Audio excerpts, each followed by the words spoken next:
Benyamin Netanyahou et son cabinet de sécurité arrivent d'un pas décidé, comme s'il n'y avait aucune minute à perdre.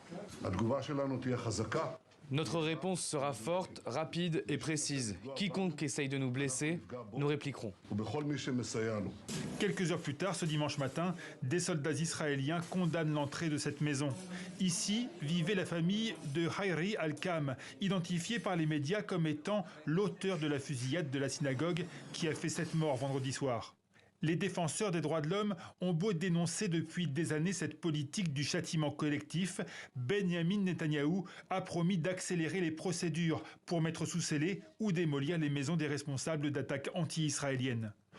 Le cabinet de sécurité israélien envisage aussi désormais de révoquer les droits à la sécurité sociale des familles de terroristes et même leur carte d'identité israélienne.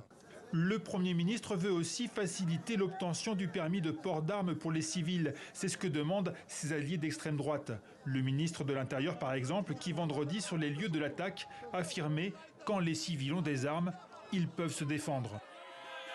Samedi soir, à Tel Aviv, des milliers d'Israéliens se sont à nouveau rassemblés pour protester contre les réformes du gouvernement Netanyahou. Nous devons venir ici aujourd'hui, surtout en raison des attentats. Être solidaire et montrer que la violence n'est pas la solution, que la dictature n'est pas la solution. Une minute de silence en hommage aux victimes des attentats. Mais pas question pour autant d'accepter pour ces Israéliens les mesures d'exception annoncées par le gouvernement le plus à droite de l'histoire du pays.